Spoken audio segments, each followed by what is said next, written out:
18 horas. Notícias de Manaus, Amazonas, Brasil e do mundo. Agora na Mix. 6 horas em ponto em Manaus. Boa noite pra você na sintonia certa. Boa noite, equipe. 18 horas. Alô, Rádio Mix. Alô, você, Karime Leão. Alô, você, Carlão. Boa noite. Muito boa noite pra você também que sintoniza 100,7. É isso aí. Estamos juntos a partir de agora até às 7 da noite aqui no 18 horas. Mix. Estamos juntos e contando com a sua participação pelo nosso WhatsApp, né, Karime? Sempre. Então vamos lá, anote aí, olha aí. Anote e participe, né? Anote e participe. 99488-7592, repetindo, 99488-7592 para você, Karime. E você pode também participar pelo YouTube. Para você que nos assiste ao vivo, participa também. A gente quer saber a sua opinião a respeito dos assuntos que a gente fala aqui no 18 horas. Mix. Conferindo agora os destaques do 18 horas de hoje. Depois de uma semana de aumento, a gasolina fica 30 centavos mais barata em Manaus. Governo Lula anuncia investimentos de mais de 5 bilhões de reais para as universidades federais. Ex-presidente do Caprichoso, Jander Lobato, é o novo presidente da Manaus Cult. Caso Didi, a família chegou a denunciar para a polícia que ex-Sinhazinha era mantida em cárcere privado pela própria mãe. Agora 6:01, mais uma vez, boa noite para você em 100,7. Vamos juntos com esses e outros assuntos em mais uma edição do 18 horas. Até às 7 da noite você confere aqui os destaques do dia. Hoje é segunda-feira, 10 de junho de 2024, 18 horas no ar. 18 horas. Os postos de combustíveis em Manaus voltaram a operar com o preço do litro da gasolina comum a R$ 6,29. O aumento para R$ 6,59 durou apenas uma semana e com a chiadeira geral, e não foi pouca, os postos recuaram, voltando a vender a gasolina com o preço que já está altíssimo, né, cara? R$ 6,29 é o preço agora. E eu dancei, viu? Eu abasteci antes dessa voltada atrás aí dos preços. Bom, mesmo assim, como você falou, né, Carlão? Os postos de combustíveis e distribuidoras do Amazonas têm a maior margem de lucro de todo o país. Isso segundo o painel da Petrobras, como são formados os preços. Esse estudo revela a situação em 16 estados pesquisados entre os dias 26 de maio e 1º de junho. Esse painel, Karime, revela que o impacto da distribuição e revenda no Amazonas é de R$ 1,57 na composição do preço do insumo. Essa parcela já chegou a ser 1,92 em setembro do ano passado. Bom, atualmente nos postos de combustíveis, a mesma gasolina é cobrada do consumidor final por pelo menos R$ 6,29. Para chegar nesse valor, temos R$ 3,63 exclusivamente de impostos federais e o imposto estadual, que é o ICMS. Isso tudo além do custo do etanol, que é misturado à gasolina. Hoje atuam no processo de revenda e distribuição Ipiranga, Equador, Raizen, na bandeira da Shell e o próprio Grupo Atem, que além de operar a refinaria da Amazônia, REAM, também possui postos de combustíveis.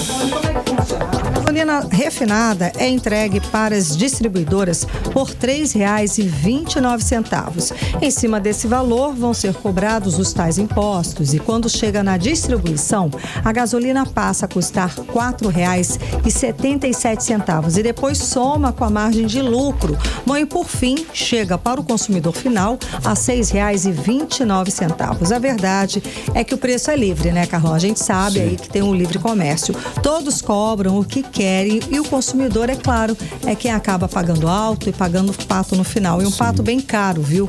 Que a gente continua pagando aí uma das gasolinas mais caras do Brasil. 6:04.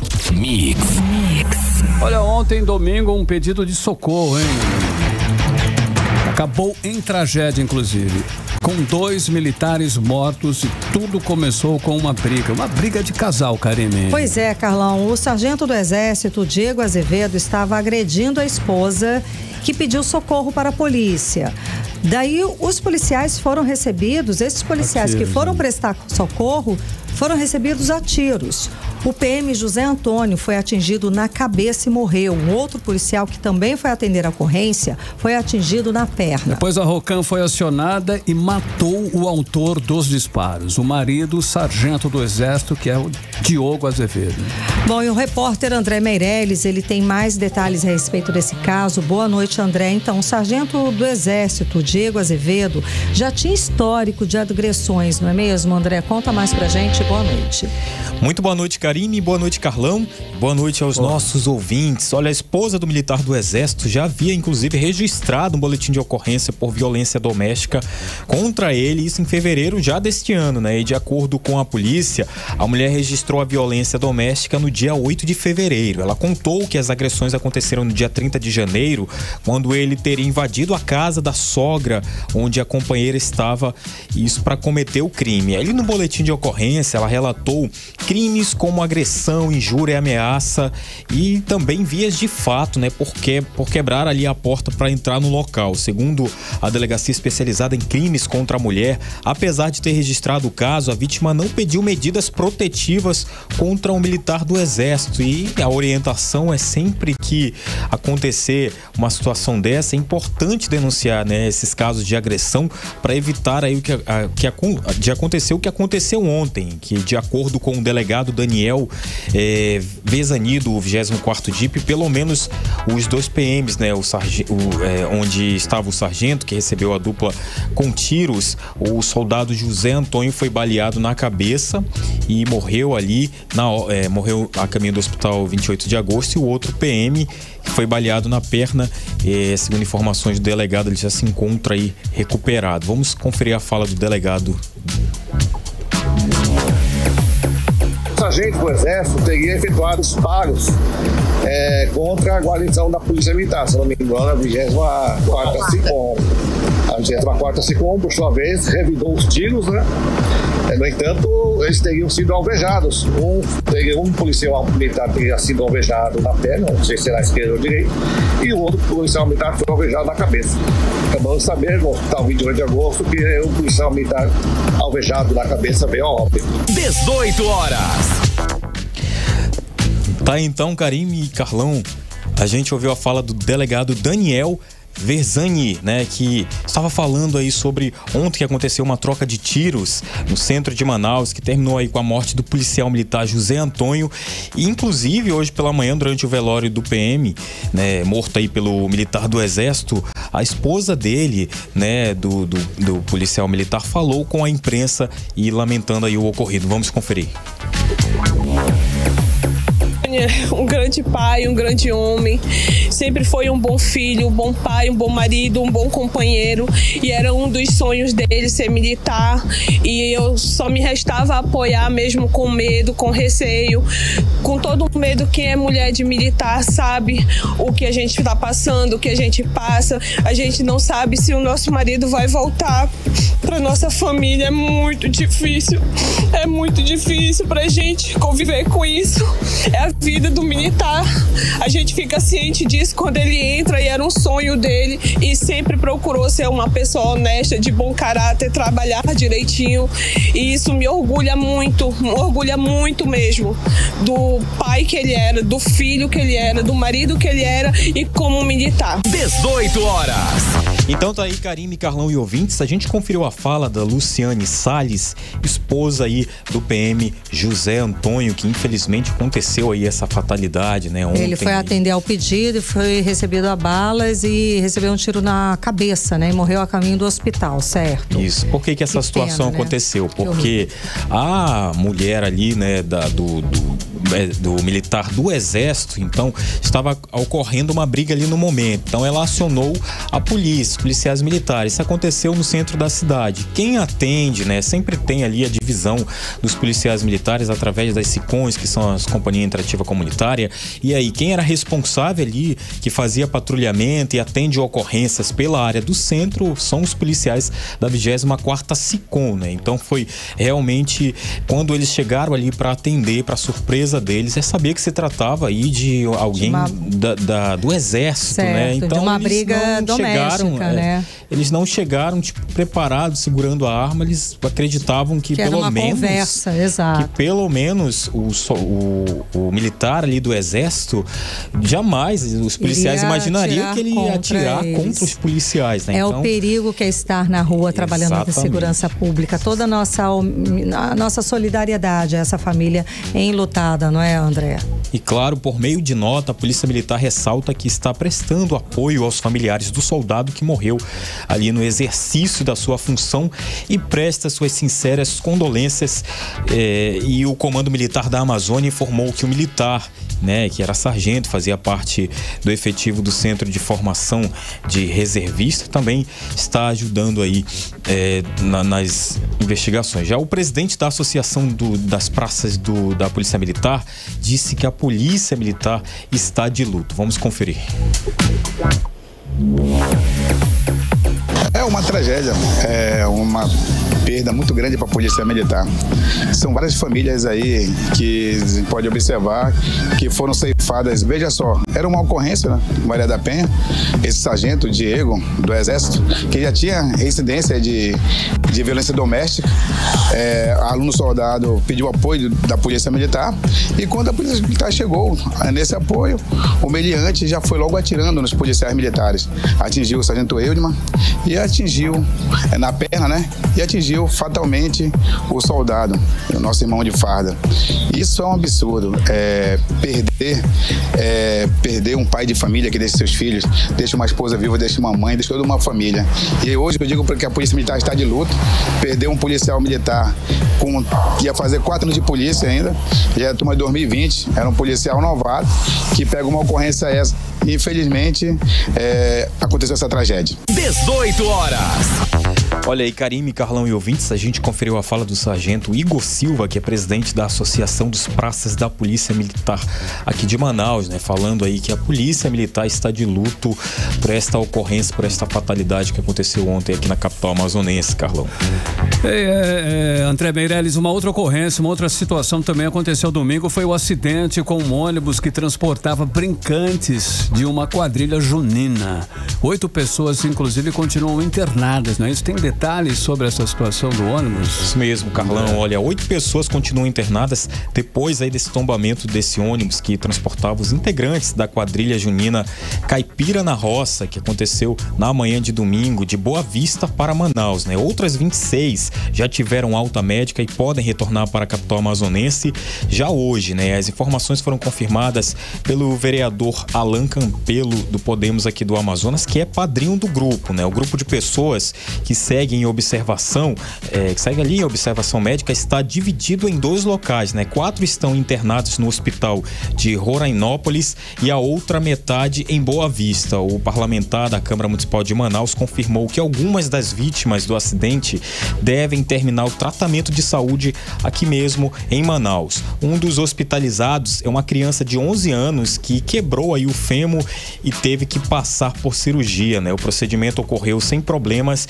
e essa criança ela segue em observação. Só que tem aquele caso mais grave, né? Que é de uma mulher identificada como Tayane Beatriz, né? Ela está internada ali, ainda segue ali internada mesmo, desacordada em Boa Vista. Cerca dessas 26 pessoas receberam alta médica e retornam para Manaus. Isso aconteceu na madrugada do domingo, onde o grupo folclórico Caipira na Roça voltava de Boa Vista para Manaus, ali na BR-174, quando o ônibus que transportava tombou ali perto de uma rotatória no quilômetro 500 da rodovia, onde havia no total 44 pessoas nesse ônibus, né? O vereador Alan Campelo disse que conversou com o coordenador da quadrilha que estava no ônibus e uma das possíveis causas para o acidente foi aí o excesso de velocidade, Karime, Carlão. Nossa, então tem que ser investigado, né? Negligência, claro, né, do motorista. Exatamente, então a gente tem que aguardar essas investigações e, é claro,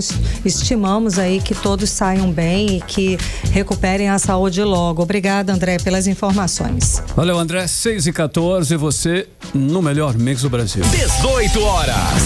Olha, o uso do Pix, hein, virou realmente uma mania nacional. Pela primeira vez, o Banco Central registrou mais de 400 milhões de transações pelo Pix. Olha só, tudo isso em apenas 48 horas. Os dados são do movimento da quinta-feira, dia 6 e sexta-feira, dia 7, Karime, final de semana, né? Pois é, e no dia 7, o volume das transações feitas pelo Pix atingiu um novo recorde, tá? De 206,8 milhões de operações num único dia. O recorde anterior foi no dia 5 de abril deste ano também, com 201,6 milhões de operações.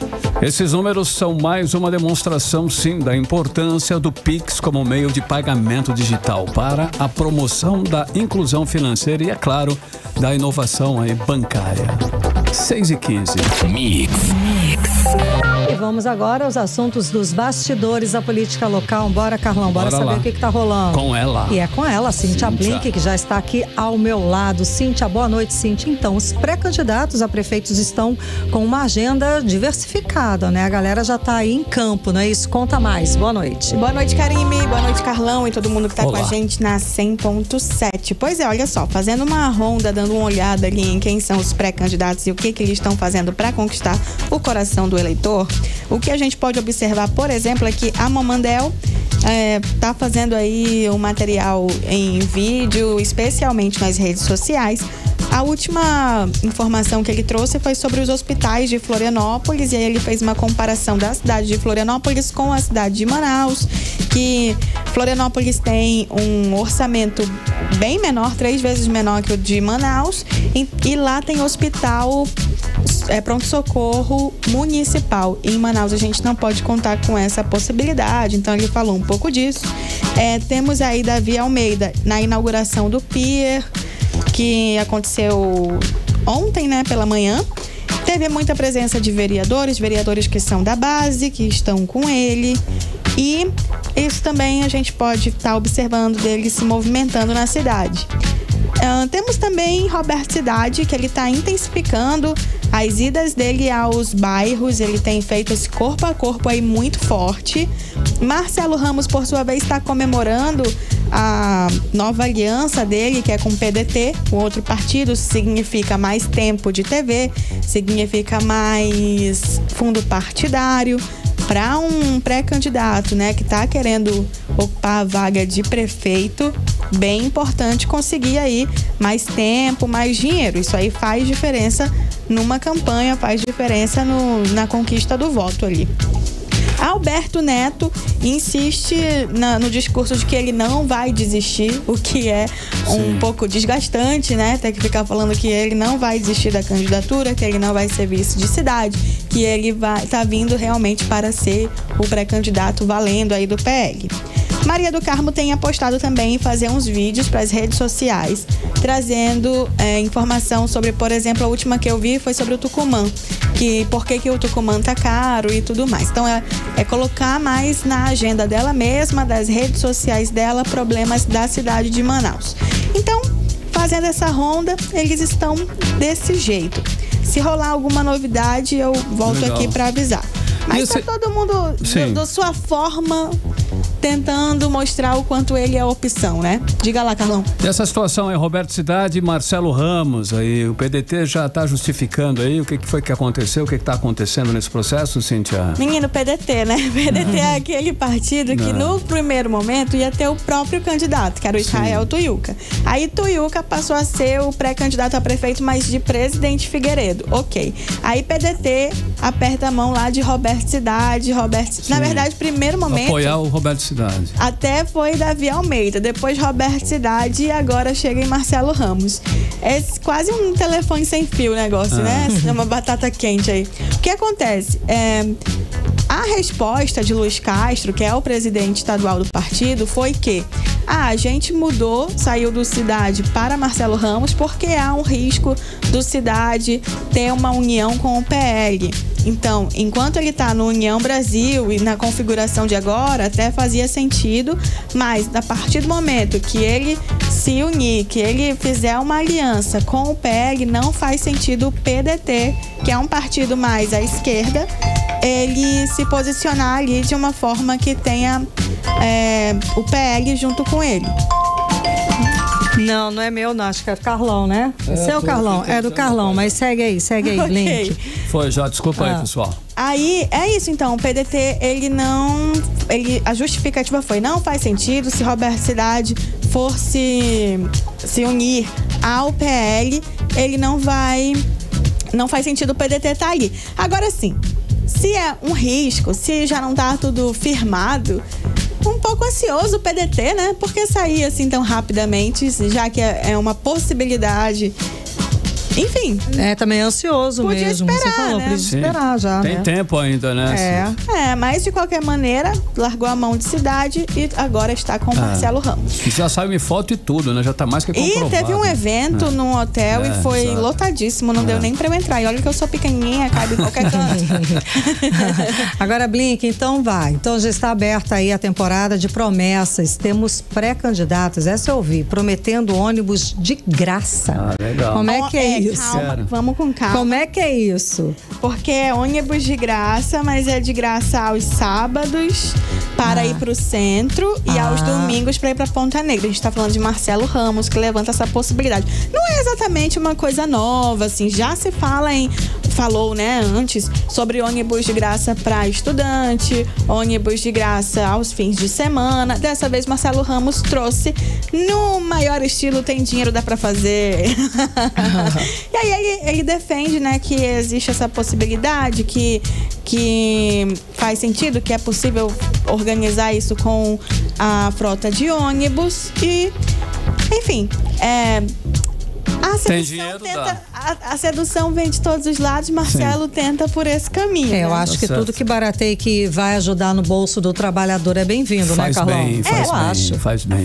Aí ele falou a língua que a galera tá. Tem que saber como é que vai ser pago isso, né? De fato. A viabilidade disso, ela pode até existir, mas a parte política disso, a gente nunca viu isso conseguir de fato acontecer. Ônibus de graça a gente vê no dia da eleição, pra você ir fácil votar em alguém. Olhe, né?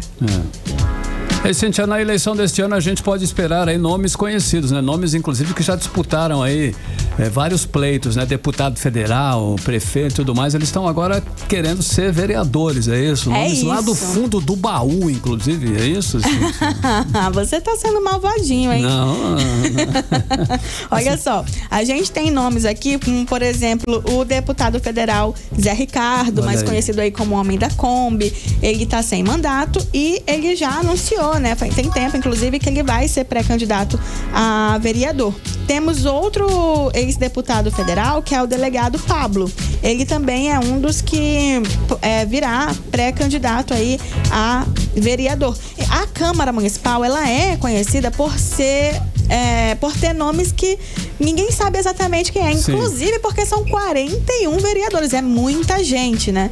Mas esse ano, se essas pessoas que conseguiram cargos, né, mas em teoria que tem uma maior visibilidade, conseguirem virar vereador, a gente vai ter uma Câmara mais conhecida. Será que isso vai fazer ser uma Câmara também que é mais cobrada, por exemplo, porque eu sei o nome de fulano, de outro fulano? Aí só pra completar, ser, né?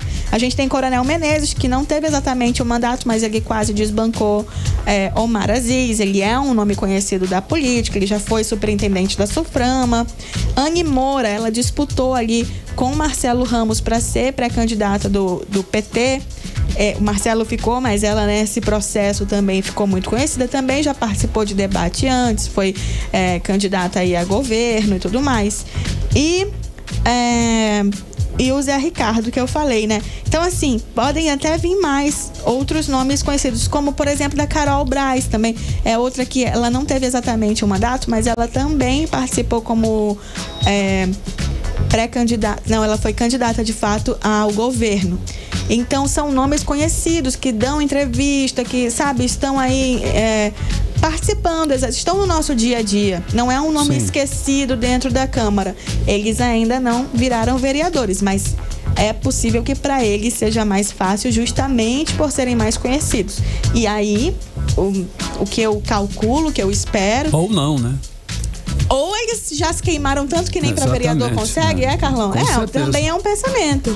Mas essas pessoas estão tentando ser vereadores. São pessoas que já estiveram em cargos aí conhecidos de todos. Porque geralmente o vereador é aquele que a gente nem sabe, né? Quem você vai votar? Aí lembra o nome, fulano é candidato. Aí vai mais ou menos por isso mesmo. São os proporcionais. Por isso que é um nome que... porque são muitos, né? Exato, são proporcionais. Por isso que, dar visibilidade nos nomes antes. Exatamente. É bom por isso. Blink, obrigada pelas informações. Até amanhã. Volta amanhã. Valeu, Blink. Agora 6h25, você no melhor mix do Brasil. 18 horas.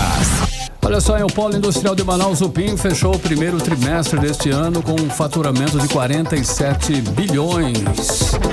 O que indica um crescimento de 7,3% na comparação com o mesmo período do ano de 2023, quando as indústrias faturaram 44 bilhões de reais. Exato, Carlão. E em dólar, o resultado também foi positivo. 9,5 bilhões de dólares entre janeiro e março deste ano. Um aumento de 10,54% em comparação com o mesmo período do ano passado, que somou 8,6 bilhões de dólares. E a mão de obra do Polo foi 116.614 trabalhadores no mês de março, entre efetivos, temporários e terceirizados. O número representou alta de 4,6% em relação a março do ano passado. E os maiores destaques, Carlão, desses 3 primeiros meses do ano foram os desempenhos dos subsetores de 2 rodas, com faturamento de 8,8 bilhões de reais e crescimento de 15,22%.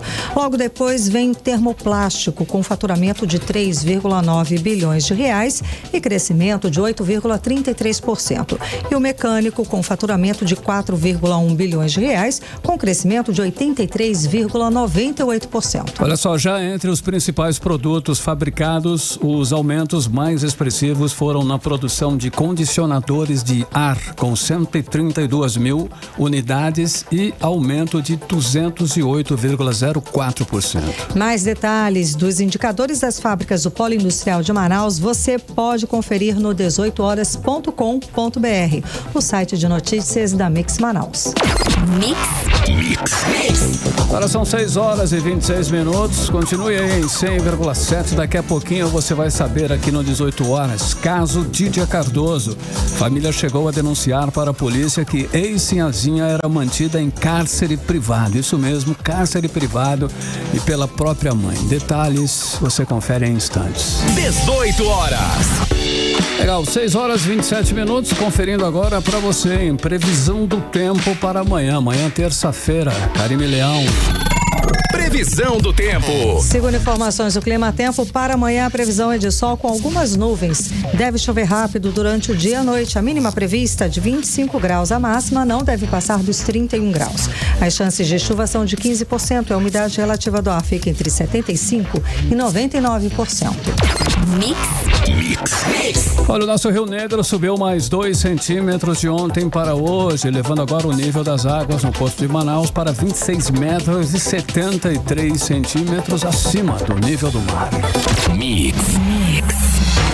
Agora vamos com os desdobramentos, do caso Dídia Cardoso.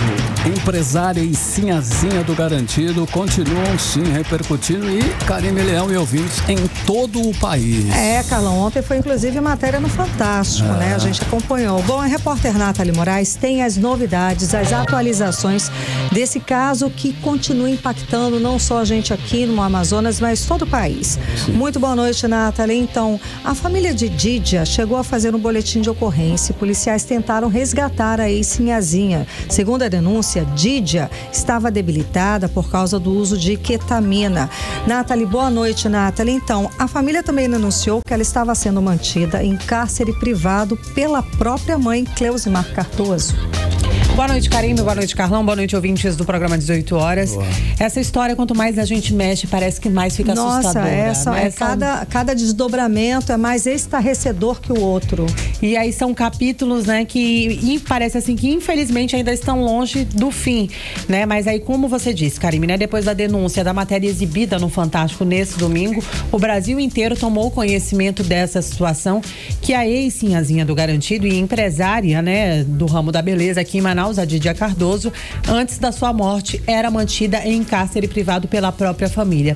Toda essa situação aconteceu depois da morte da avó da Dídia, a dona Maria Avenina, de 82 anos, que morreu em junho do ano passado. Na época, a família de Dídia procurou a polícia, né, para informar toda essa situação, afirmando, né, que a Dídia estava sendo mantida em cárcere pela própria mãe. Os familiares tomaram essa medida na tentativa realmente de tentar livrar a Dídia de toda aquela situação. Eles já imaginavam que a situação estava difícil, Karime, mas eles também não imaginavam que era tão difícil assim. Era nessa proporção que todos nós estamos agora assustados, né? E aí, outro ponto que também chamou bastante atenção na matéria exibida foi o envolvimento do Bruno Lima, o ex-namorado da Dídia, né? Em vários episódios envolvendo a família Cardoso, principalmente quanto ao uso da ketamina. Ele também é apontado, né, aí, segundo as investigações, por ser um dos integrantes da seita Pai Mãe Vida, essa seita que foi criada pela Cleusimar Cardoso, a mãe de Dídia. E aí o grupo criminoso utilizava aí a cetamina, como a gente já está cansado de falar aqui, para alcançar aí uma falsa plenitude espiritual que eles acreditavam que só conseguiam através desse entorpecente. A gente ouviu aí o delegado Cícero Túlio, ele que é titular do 1º Distrito Integrado de Polícia, e ele trouxe pra gente as atualizações desse caso. Vamos conferir. Inicialmente, o Ademar teve contato com vários tipos de material entorpecente, tanto ele quanto os familiares. Posteriormente, ele foi encaminhado para Londres para realizar uma espécie de tratamento. Chegou lá, teve acesso à ketamina, retorna para Manaus. Quando chega em Manaus, conhece um casal de pessoas que acaba apresentando a ketamina na forma em pó, e posteriormente eles passam a fazer uma espécie de experiência a fim de identificar qual a melhor forma de utilização da ketamina para fins de render mais aplicações e consumo. E aí chega-se então à forma de subcutânea, passam a utilizar essa medicação, e a partir de dado momento a própria Cleusimar encontra ali a questão das cartas de Cristo, passam a fazer uma espécie de culto em relação a esse tipo de obra literária. A nosso sentir, eles acabam fazendo uma interpretação equivocada do que seria essa obra literária, e nesse momento eles acabam cooptando outras pessoas, principalmente funcionários. 18 horas. Karime, Carlão, ouvintes, nós ouvimos aí a fala, né, do delegado Cícero Túlio, explicando como é que a família, né, começou a utilizar aí a ketamina. E aí, Karime, durante a matéria também exibida, ficou muito claro que o Bruno é suspeito, né, segundo a polícia, dali de ter algum envolvimento, já que foram divulgadas imagens dele ali horas antes, né, da Dídia falecer, ele ali na cena do crime. A denúncia também, né, levantada hoje pela polícia, mostrada hoje pela polícia durante a entrevista coletiva, detalhou que durante o ritual a Cleusimar aplicou injeção, né, existe aí essa suspeita, já que a família afirma que a Cleusimar teria injetado entorpecentes na própria mãe. E aí muito tem se perguntado, a Polícia Civil vai investigar ou não, né, a morte da avó da Dídia? Oficialmente ainda não, né? Certo. Vários episódios já foram levantados, mas oficialmente a Delegacia Especializada em Homicídios e Sequestros até o momento não revelou, né, se vai ou não fazer aí essa investigação.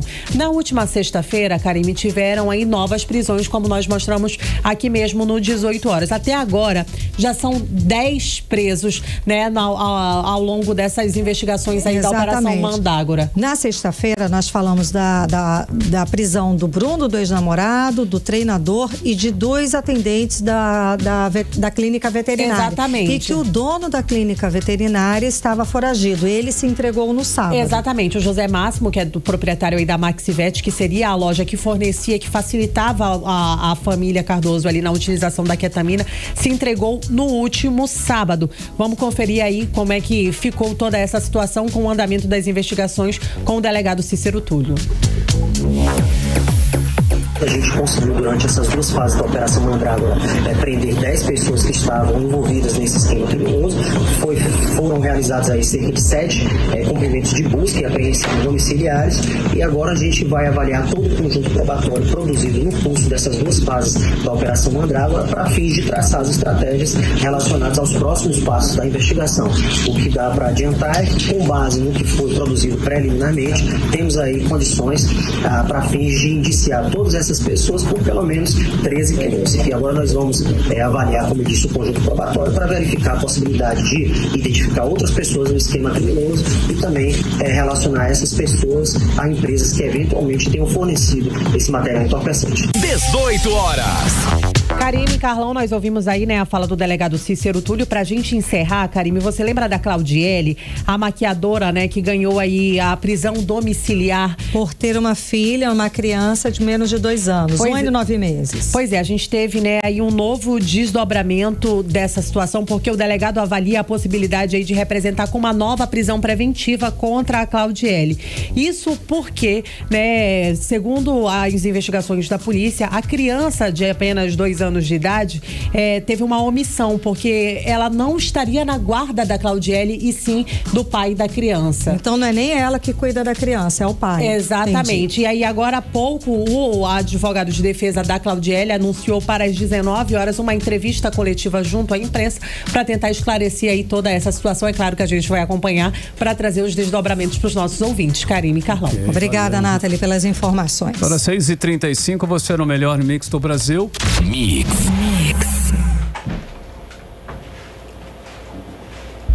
Entrevista do dia. Olha, que o Amazonas vive uma crise na segurança pública não é novidade para ninguém. Noticiamos aqui sempre no 18 horas os crimes, os números além das denúncias e irregularidades na Secretaria de Segurança. Os números colocam o estado como o 3º estado mais violento do país, hein, Karime? Pois é, Carlão. E sabemos que a maior causa dessa crise é o que? A falta de investimento do governo do Amazonas, que além de deixar o equipamento sucateado, não investe no pessoal. E um exemplo é não chamar os concursados para reforçar a segurança. E sobre o assunto nós vamos conversar hoje com o representante dos aprovados do último concurso da Polícia Militar do Estado do Amazonas, Michel Gomes. Muito boa noite, seja bem-vindo aos estúdios da Mix. Então, o concurso foi em 2021 e o que o governo alega para até agora, para até hoje não chamar vocês? Boa tarde, queridos ouvintes, Karime Leão, boa tarde, Carlão. Então, no decorrer dos anos que se passaram, querendo ou não, a gente tem que voltar no tempo. 2021 foi a realização da oferta do concurso público, porém as desculpas do governo do estado do Amazonas todos os anos é que não tem verba para a convocação dos aprovados. Todos os órgãos pertencentes à segurança pública ofertaram vagas para o concurso público no Amazonas. Porém, a gente sabe, com as ofertas e as notícias vindas da Cefaz, que todos os anos o estado do Amazonas bate recorde atrás de recorde em arrecadações. Então, é uma falácia informar e falar ao povo que sofre todos os dias com a falta de segurança pública adequada, que é verba que falta nos cofres públicos para a convocação dos aprovados. Isso é uma inverdade que a gente não consegue acreditar. Vocês fizeram inclusive um dossiê que mostra que atualmente o efetivo é de 7.897 policiais. Levando em consideração a população do estado, que é de 4 milhões, é óbvio que a conta não fecha, são poucos, o efetivo é pequeno. Quantos concursados estão esperando para serem chamados e de quanto seria o efetivo ideal? Nós estamos em 7.800 e pouco, não é isso? Nós possuímos uma lei estadual, parece que no Amazonas as leis não pegam, né? É o bordão que nós temos no Amazonas. Existem leis fantasiosas, porque no estado do Amazonas existe uma lei que estipula um teto de 15 mil homens na Polícia Militar do estado do Amazonas, porém nós sabemos que funciona atualmente com um pouco mais acima de que 50% do efetivo, que deveria ser 15 mil. Atualmente nós temos 890 cadastro de reserva dos oficiais e pouco mais de 2.000 de soldados, do cadastro de soldados. Fica um quadro meio esquisito, porque em 2011 foram ofertadas pelo Estado do Amazonas 2.000 vagas para soldados, e isso da capital. O Estado do Amazonas como um todo tinha pouco mais de 3,5 milhões de habitantes. Hoje nós temos 4 milhões e mesmo passando todo esse período, 11 anos depois, quando foi ofertado em 2021, ofertaram apenas 1.000 vagas para soldado e 320 vagas para oficiais. Ou seja, aquela história que quando o governador foi em redes sociais e disse que corrigiria um erro histórico contra a segurança pública, ofertando cargos novos, não é verídica. Porque somente em promessas de campanha foi dito que corrigiria historicamente todo esse déficit de efetivo na Polícia Militar. Isso eu não estou falando de Corpo de Bombeiro, Polícia Civil. Sim. E todos os outros órgãos pertencentes, que foi também ofertado vagas no concurso público do Amazonas. E na época do concurso, quando vocês fizeram, o governador, o governo do estado, eles prometeram algum prazo, prometeram quando vocês seriam chamados? Qual foi a oferta nesse sentido? Essa nossa deficiência de conversa e diálogo com o governo do estado do Amazonas. Tanto que a última convocação que teve foi por medida de força maior, porque nós fomos para a rua, nós movimentamos toda a massa de todos os aprovados. Quando estava aqui o ministro da Agricultura do governo federal, e me parece que houve burburinhos que o governo só convocou por conta desse barulho que fizemos. Sim. Não foi em virtude da necessidade real da população do estado do Amazonas, que está sofrendo todos os dias com a falta de segurança. Né? Sem dúvida. Inclusive, vocês fizeram até campanha em outdoor cobrando a convocação dos concursados, mas nem assim o governo, né, atendeu na realidade, na íntegra, o que vocês estão reivindicando. O que é preciso fazer? Qual é o próximo passo?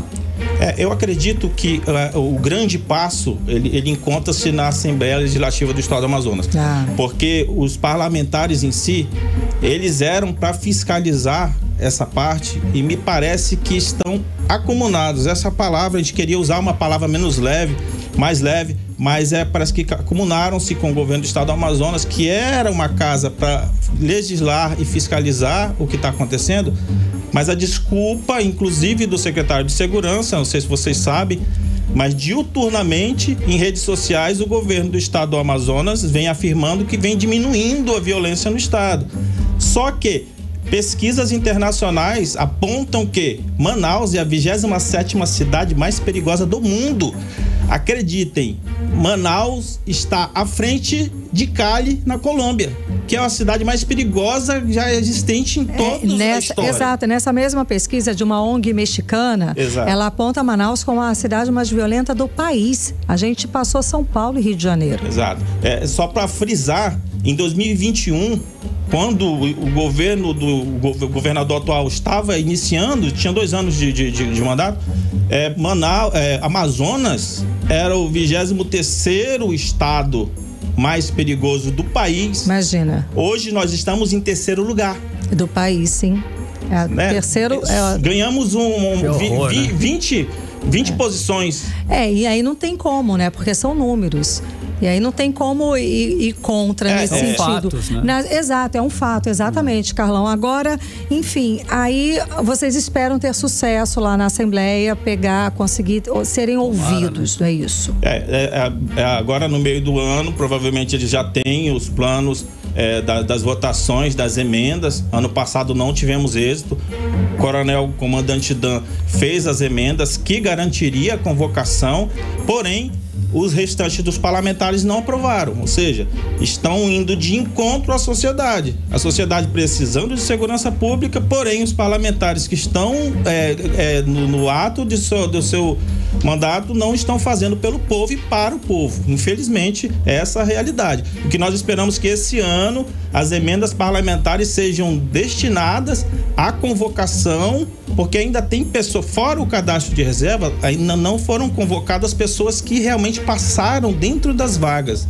Então, A intuição das nossas manifestações é essa, que convoquem todos os aprovados das vagas e tentem aproveitar os cadastros de reserva, porque de 2021 eram 10 anos, já estamos em 24, já são 13 anos sem a correção histórica que o governador falou lá atrás. Prometeu que ia fazer. Muitíssimo obrigada pela sua presença aqui no 18 horas, esclarecendo sobre esse assunto tão importante. Valeu. Muito obrigado, Carlão, muito obrigado, Karime. Muito obrigado, uma ótima noite. Conversamos com o representante dos aprovados do último concurso da Polícia Militar do Estado do Amazonas, Michel Gomes. 18 horas.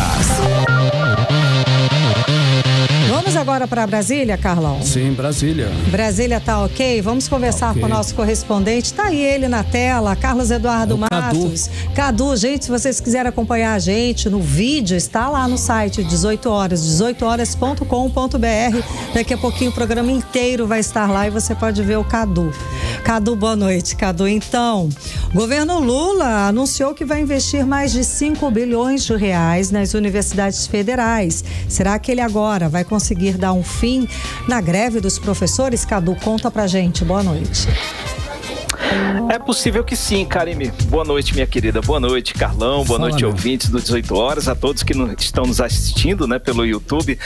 Karime, hoje, como você disse, o presidente Lula lançou o PAC Universidades, né? Mas durante a cerimônia, no Palácio do Planalto, aqui em Brasília, que reuniu reitores de universidades, professores, Lula mandou um recado direto aos sindicalistas. Uma bronca de sindicalista para sindicalista. Eu trouxe um trecho da fala do presidente Lula, então vamos ouvir para a gente contar essa história.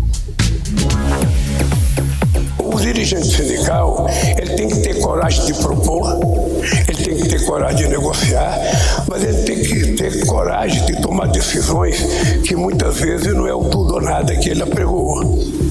Eu sou um dirigente sindical que eu nasci no tudo ou nada. Para mim era o seguinte, é 100% é nada, é 100% é nada, ou é 83% é nada, ou é 45% é nada.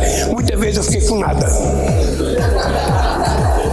Muitas vezes fiquei com nada. E eu acho que nesse caso da educação, se vocês analisarem o conjunto da obra, vocês vão perceber que não há muita razão para essa greve estar durando o que está durando. Porque quem está perdendo não é o Lula, quem está perdendo não é o reitor, quem está perdendo é o Brasil e os estudantes brasileiros. É isso que tem que ser levado em conta. E não é por 3%, 2% ou 4% que a gente fica a vida inteira de greve. Vamos ver os outros benefícios. Vocês já têm noção do que foi oferecido? Vocês conhecem o que foi oferecido? Vocês conhecem? Porque no Brasil está cheio de dirigente sindical que é corajoso para decretar uma greve, mas não tem coragem de acabar com a greve. 18 horas. Aí a fala do presidente Luiz Inácio Lula da Silva a respeito da greve dos professores das universidades e quem perde são os alunos, mas é ralada a vida de professor, né, Cadu? A gente sabe. Falou o cara que mais fez greve no Brasil. Pois é, olha aí. Enfim. Vai lá, continua. Vamos lá, Daí o pito, né? Daí o pito, né, Carlão? Lula deu essa chamada porque viu que os grandes sindicatos estavam divididos, ainda seguem um pouco divididos, tanto que no lado de dentro do Palácio do Planalto, Carlão, dava para ouvir os manifestantes gritando na Praça dos Três Poderes, que fica em frente, né? Isso incomodou o presidente Lula e o ministro Camilo Santana, e aí por isso que ele fez essa chamada, até porque não faz sentido parar as universidades por causa de 3%, 4%. Importante frisar que as categorias da educação, não só a dos professores, apoiaram Lula na campanha de 2022. E no ano passado, o governo deu um reajuste de 9%. E para esse ano, o governo avisou que não tem condições. E aí ofereceu mais 9% no ano que vem e 3,5% em 2026. Aí alguns sindicatos não concordaram e mantiveram a greve. O anúncio desse PAC, Karime, esse PAC Universidades, né, deu até que uma amenizada no clima, deu uma segurada aí, fez com que alguns sindicatos parassem, abandonassem a greve, né? Então o governo anunciou aí 3 bilhões para concluir as obras em andamento, 600 milhões para as obras de expansão das universidades, 1 bilhão e 750 milhões para hospitais federais e 600 milhões para o custeio das universidades, pagar conta, prestadores de serviço, aluguel, enfim. Essa é a grande questão também. As universidades universidades estão endividadas, né, com prestadores de serviço. E o governo também anunciou a construção de 10 novos campi, um deles em São Gabriel da Cachoeira. E o reitor da UFAM, Silvio Pulga, esteve em Brasília, participou da cerimônia no Palácio do Planalto. Karime e Carlão. Ei, Cadu, continuando aí, falando em crise, em problemas, o presidente Lula decidiu que só vai fazer a reforma ministerial no ano que vem. Olhe lá. Será que ele aguenta até lá, Cadu? A crise aí com o Congresso Nacional, tá complicado esse assunto também, né? Vai ser meio que descer a ladeira com pneu furado, Carlão. O presidente Lula, se ele quiser se reeleger, precisa se reinventar. A gente já falou sobre isso. E isso começa restabelecendo a boa relação com o Congresso Nacional. A crise começa a partir do Congresso Nacional.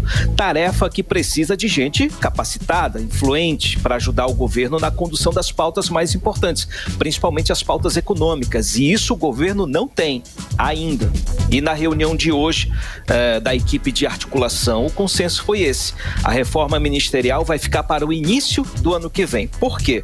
Porque no início do ano que vem, Carlão e Karime, em fevereiro, né, vai ter eleição para presidente da Câmara e do Senado. 2 cargos importantíssimos que a gente já está vendo que, dependendo de quem estiver lá, no topo dessa cadeia, pode ajudar a dificultar muito, aliás, pode ajudar ou dificultar muito a governabilidade. O governo precisa eleger um indicado seu na presidência da Câmara. É missão estratégica. No Senado está tudo resolvido, vai ser Davi Alcolumbre mesmo, de novo. Inclusive, o Rodrigo Pacheco está lá esquentando a cadeira para ele. O governo colocando um indicado seu na presidência, aí que está o problema, não está tudo certo e nada resolvido por lá. O presidente Lula vai saber quem ele vai colocar para fazer a interlocução. Pode ser, inclusive, alguém do Centrão. Então, é uma missão casada, Carlão e Karime. E junto com essa troca de equipe, de articulação política, né, o presidente Lula deve mexer em outros ministérios, como Casa Civil, Planejamento, Simone Tebet, estou falando, né, Previdência, no caso, Carlos Lupe, né, que é do PDT. Tem a comunicação, que saiu lá, o Pimenta está lá no Rio Grande do Sul, não volta. Desenvolvimento Social, Wellington Dias, o senador, né, que não está fazendo bom trabalho com Bolsa Família, enfim. Também pode haver mudanças na parceria com o Centrão, que ocupa aí o Ministério do Esporte, que é o PP, Portos e Aeroportos republicanos, micro e pequenas empresas com PSB. Então, o esporte, principalmente o Fufuca, que é o deputado Fufuca, não está... Ele e Porsche é a mesma coisa. Então, é possível que haja troca de nome. O PP fica com o Ministério. Pode mexer também, Carlão e Karime, no Ministério da Mulher e no Ministério da Igualdade Social e também no Ministério de Ciência e Tecnologia. Oi, vocês estão me ouvindo? Oi, sim. Alto e claro. Sim. Tá bom, que deu uma paradinha aqui no sistema. E todos esses movimentos aí, Carlão e Karime, vão estar alinhados em 2026. Então, até lá, final desse ano, o governo segue tomando peia do Congresso Nacional, que diz que um dos fatores para a incompetência do governo Lula é a quantidade de ministérios que não está resolvendo muita coisa. A gente ficaria feliz se o presidente Lula ele anunciasse não só a reforma ministerial, mas nessa reforma tivesse a redução de ministérios. Porque 38, 39 ministérios é muita coisa, é muito gasto público, tem que reduzir, cortar na carne. É muito gasto, é por isso que a conta não fecha, aí precisa ir lá taxar, só faz atrapalhar e vai na rede social, fica falando besteira, né? Exatamente. Daí, se não enxuga, ele tá tão desesperado de pôr dinheiro, tanto que tá aí taxando que não, né, o que não era taxado. Voltando com o DPVAT e tudo mais. Corta na própria carne, como você falou. Mas aí não tem coragem para isso. Como o Lula mesmo falou, poucos têm coragem para isso. É muita gente envolvida aí nesse muita gente envolvida, a gente sabe. Beleza. Difícil. Cadu, obrigada, Cadu, pelas informações. Valeu, tchau. Valeu, gente. Um abração. Tchau. 6h52, você no melhor mix do Brasil. 18 horas. Vamos aos indicadores econômicos. Economia.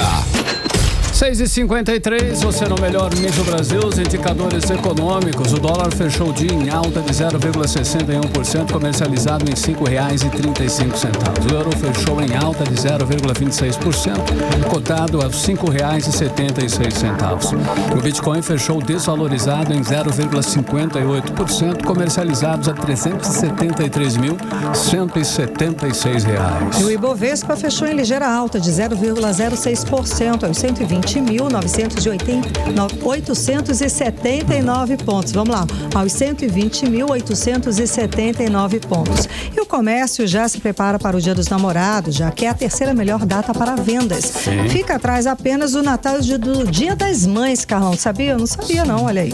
Pesquisa revelou também que 90% dos entrevistados vão comprar presentes para comemorar a data. Vamos acompanhar os detalhes agora com André Meirelles.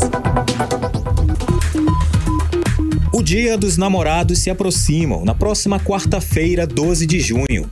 E o comércio amazonense já se aquece para uma temporada de lucros promissores. Segundo os dados obtidos pelo Instituto Fecomércio de Pesquisas Empresariais do Amazonas, 83% dos entrevistados declaram preferência pelo comércio presencial e apenas 13% no comércio online. O presidente da Fecomércio, Federação do Comércio de Bens, Serviços e Turismo do Estado do Amazonas, Aderson Frota, pontua os locais favoritos em que os entrevistados vão realizar as compras. Está havendo um deslocamento do centro da cidade, que antigamente era o preferido, para o shopping de novo e também para o comércio de bairro. Dentre as opções de compras mais indicadas são vestuários, cosméticos, joias e relógios. Aderson Frota explica também como pretende ser a forma de pagamento dos entrevistados.